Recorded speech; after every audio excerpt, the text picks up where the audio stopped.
a new matter anyhow. Okay, but how central is it? How central is it wearing a niqab or a burqa to being a Muslim woman? Let me... I'm just trying to get you to answer the question. Yeah, but not in the way, again. We are using either my way or the highway. We can't do that. We, as Australians, I would say, come together in some values. And one of the values we come to accept each other as we are. We don't have to be following the tail of Europe. We are so far from Europe anyhow. Even if some of us, their ancestors are European, but we are not European anymore. We are Australians, and we have our identity, and we should build our country according to that identity. So is it okay for French or to so is it okay though else? for, forget about the ban for a moment, is it okay for Muslim women to wear whatever they like? Of course, it is their choice, and they should answer that, not me. But Islamically, there is a practice of code for everything. Even forget Islam now, even for the Australian in general, or even the European, Mr. French talking about equality of the man and the woman. Where is this equality? I never see a president French woman. I didn't see a president United States woman. I didn't see even Australian. This is first time it happened.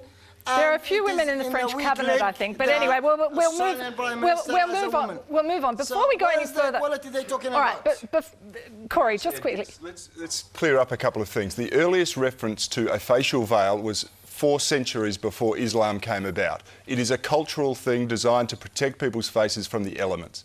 The fact that the Sheikh omits to discuss or disclose whether it's a compulsion under Islam suggests that, you know, he's not being straight with us. Over 1.5 billion Muslims probably don't wear it, ever. So why all of a sudden are we making exceptions for our security and our cultural practices in this country for a tiny subset of people who are adhering to a fundamentalist, an extreme fundamentalist version of a religion? Okay, Sibel, you...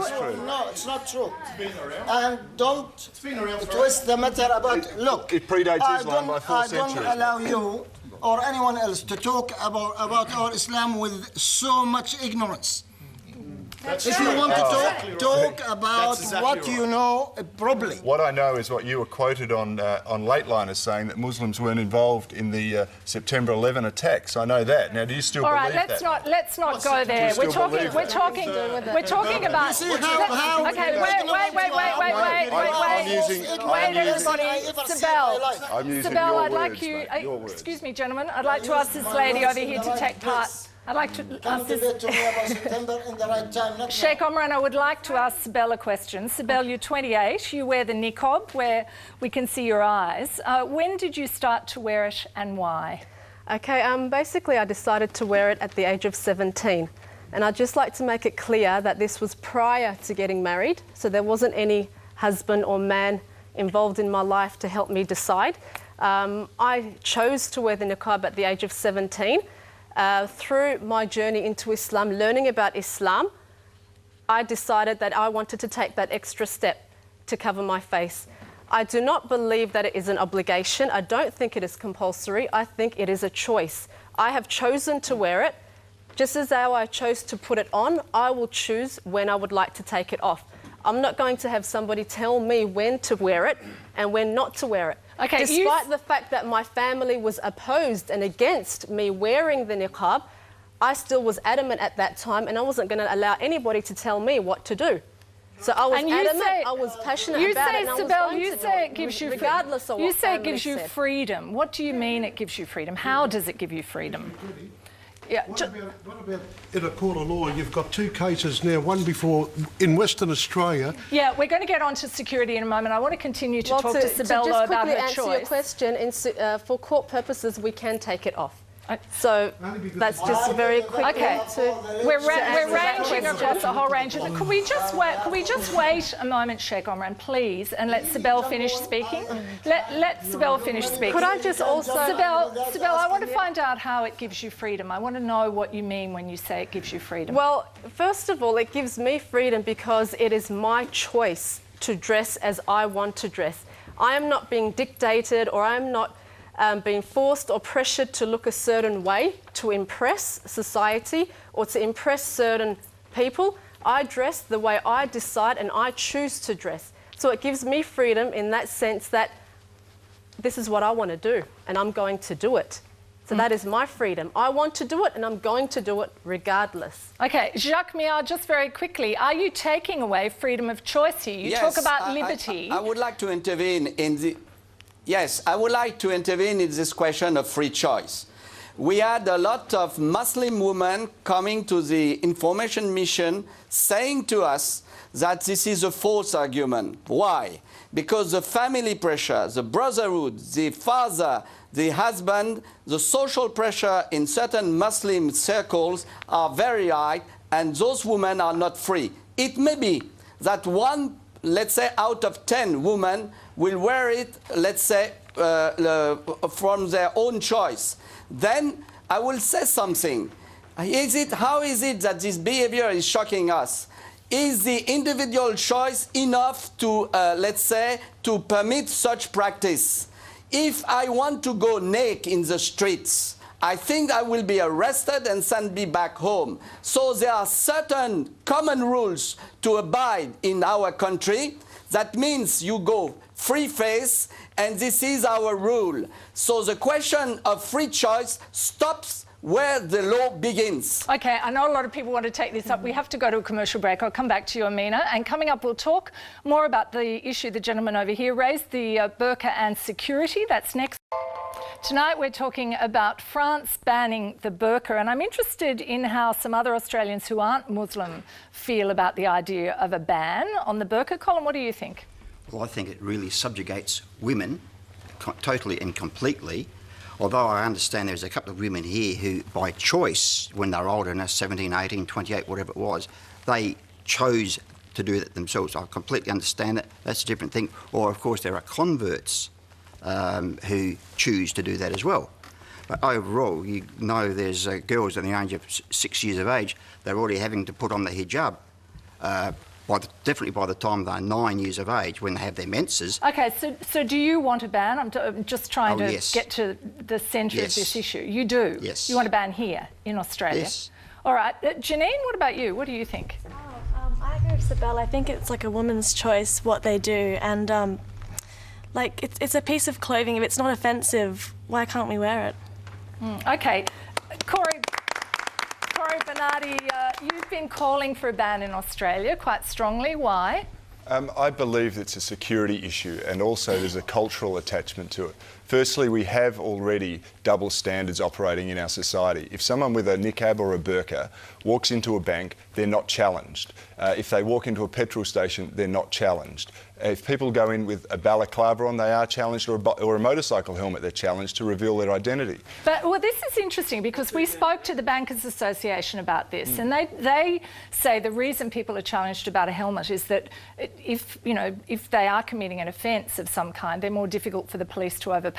They don't see a need to ban the burqa. Well, the reason we have closed-circuit television cameras and we have a range of other facial identification things is so that we can identify people when they do commit crimes and when they commit problems. Right around the world, we're not seeing that many women actually who wear the burqa commit crimes. We're seeing men dress up in burqas and commit crimes, which is why in Jordan, they've reduced it, or they said they're not allowed to have it in public areas. I just believe that from a security perspective and in the interests of our community, we need to have the same expectations of identification available for all Australians. Now, how much evidence do you have, though, that it's presenting a real problem in terms of security. You've described it as the preferred disguise for bandits and ne'er-do-wells. What's the evidence for that? I said it's emerging as the preferred disguise of that, because in societies and communities where the facial veil is becoming acceptable, it is the easiest and the least alarming of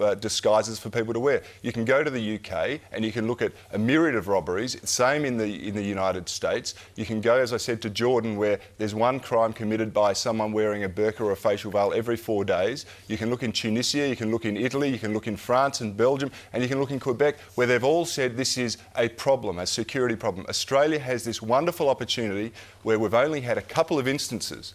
One, a robbery in Sydney, and one where a policeman had an alarming range of claims, false claims made against him because he asked a lady to remove her veil. All right. I want to pursue the security angle a little bit. Jacques Millard, was security a concern in France when you made this decision, or was the main thing behind the decision the other issues you've raised earlier? Security is one element, but this is not the most important, because of course there was a debate to say we ban it in the public services, for instance, because we need to check who is coming. But I think it goes deeper. The fundamental question which is at stake is, what kind of society do we want? Do we want to live in ghettos, that means in separate communities, or do we live as a citizens in a free country? And as a citizens in a free country, we need to have equal footing between men and women. I will accept, the veil when men are going to carry it, to have it. So this is not the case. This is a statute of woman which is at stake, because behind the veil you have also many others problem, like, do those ladies want to shake hands with men? Do they want to in separate swimming pool? Do they want to go to mixed schools? Do they want to eat next to somebody who is eating pork? This is the principles which are at stake. All right. What kind of society do we want? Okay, Tariq, what's your response to to say that? something about this? Because yeah. Yes, I'm keen to hear what you have to say. Yes. Yes, look, I think that once again, these are false arguments, because the reality is that the new generations of Muslims, second, third and onward generations, in France and elsewhere in the West, they are more visible because they are not living in ghettos. So the point is for us to abide by some principles. And the principles in Australia as well as in France are that there are laws that we are respecting, and all the Muslims, the great majority of the Muslims are abiding by the law. And now the burqa or the niqab or anything which is covering the face, once again, I think that from within the Islamic communities, we need to have a discussion about this and to go through a pedagogical trend to get a better understanding of Islam. I don't think it's a prescription, but I understand that some women, as we have on in your show, are saying, this is my choice. And I think that you have to respect this. This is the starting point. You abide by the law and you respect the free choice. And there is no one who can come in the secular state to tell the Muslims this is Islamic or not and this is cultural or not. This is for the Muslims to say it. So the one who is talking for the Muslims saying it's cultural, this is not of his business. It's something which is coming from within the community. Now we abide by the law, and then we try to get something which is, there is no imposition. You cannot impose onto someone the way he has or she has to dress or not to dress. And this is the starting point. The point here is that look at what Jacques Millard was saying. He starts with the headscarf, and then he go to the burqa, and then he speak about shaking hands, and then he speak about eating, and then he speak about anything which has to do with personal and private affairs. So in fact, from this, the problem that he has is the new presence of Muslims, and he's using the burqa to attack something else. So this is a pretext, and I think that this is very dangerous for pluralistic society and our future. Okay, can I have a quick response from you to that, Jacques?